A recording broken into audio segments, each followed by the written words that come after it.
जी कौन सा, पर कहाँ से? बिहार से बोल रहे हैं, बिहार से। बिहार से बोल रहे हैं, क्या हाल है बिहार के, बताओ। बिहार का हाल बेहाल है सर। बिहार का हाल बेहाल है। अच्छा, तुम्हारे हाल क्या है? तुम कैसे हो?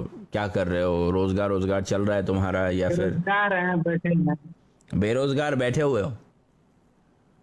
हाँ। 9 लाख नौकरियों का झांसा देके जो आपके आपके 19 लाख, कॉन्स्टिट्यूएंसी 19 में लाख। आरजेडी का जो एमएलए बना है, वो आप लोगों के आसपास भी नजर आता है?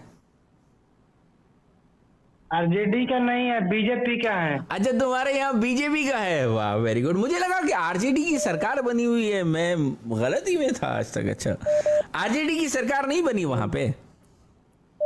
नहीं, बीजेपी के सरकार है, बीजेपी के गठबंधन में नीतीश कुमार मुख्यमंत्री की है। नीतीश कुमार मुख्यमंत्री हैं, बीजेपी का गठबंधन में सरकार बनी हुई है। तो बिहार में तो 1.25 करोड़ का पैकेज पिछली बार दिया गया था, इस बार तो जो है पैकेज भी बढ़ा दिया गया, तो कुछ तो मिला होगा तुम लोगों को रोजगार के लिए।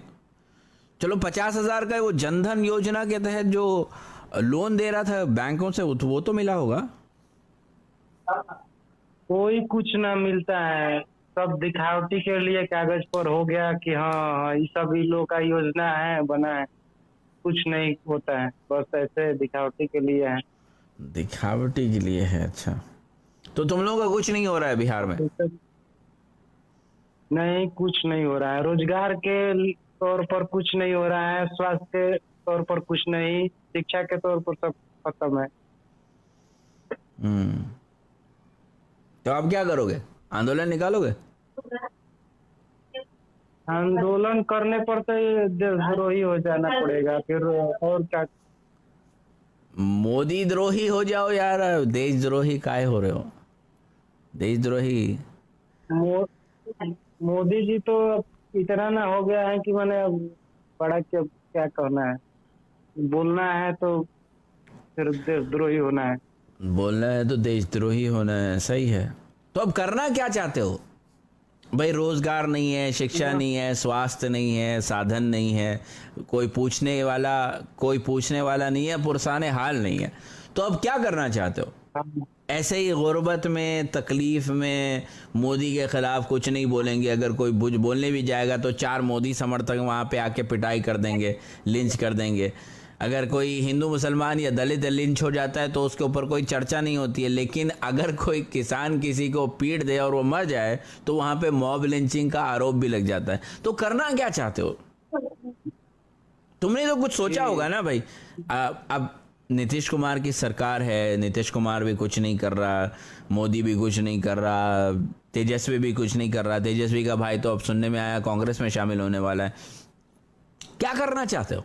हाँ, कुछ तो सोच रखा होगा कि कुछ तो करेंगे। गड्ढा खोद के उसमें से खजाना निकालना चाहते हो, या फिर गड्ढा खोद के उसमें खुद समा जाना चाहते हो समाधि की तरह? क्या करना चाहते हो? वही तो सस्पेंस में पड़ा है आदमी कि क्या करे तो क्या करे। नहीं, करने के लिए तो बहुत कुछ है, लेकिन करना कोई चाहता नहीं है। मैं बोले जैसा करोगे? बोलिए क्या करना है। मान लीजिए कि कुछ, अगर जो मान लीजिए कि रोजगार के लिए नहीं, मारूंगा नहीं तुम्हें। तुम्हें इस बात की गारंटी देता हूं, तुम जिंदा रहोगे, मरोगे नहीं। करोगे? जरूर करेंगे। 2-4 लोगों को इकट्ठा करो जो तुम्हारे हालात में गुजर रहे हैं ना, वैसे लोगों को इकट्ठा करो, सारे नंगे हो जाओ बिना कपड़ों के, और वो आप लोगों के आसपास में अगर कोई एमएलए, पार्षद या विधायक है ना, तो उसके घर के सामने चले जाओ। किसी ना किसी के पास तो फोन होगा जहां पे फेसबुक पे लाइव जाया जा सकता है, ट्विटर पे लाइव जाया जा सकता है, यूट्यूब पे लाइव जाया जा सकता है। वहां पे जाओ, जाके भारतीय जनता पार्टी के नारे लगाओ, मोदी जिंदाबाद, मोदी जिंदाबाद करके बिना कपड़ों के मोदी मोदी करो। और अगर कोई पूछे तो बोलना ये भारतीय संस्कृति है। कपड़े तो वेस्टर्न कंट्रीज से आए हैं, चाइना से आए हैं, हम भारतीय हैं, हमें कपड़ों की आवश्यकता नहीं है। हम मोदी मोदी चिल्लाएंगे, मोदी का शुक्र मनाएंगे कि जिस्म से कपड़े भी खींच लिया। अब ये जान बाकी है, वो भी ले ले करके जो है वहां पे बैठ जाओ। कपड़े भी आएंगे, रोजगार भी आएगा, पैसे भी आएंगे, मोदी भी आएगा। मेरे सुझावों की तरफ जाओगे ना तो जिंदगी बहाल हो जाएगी। एक और कॉलर है।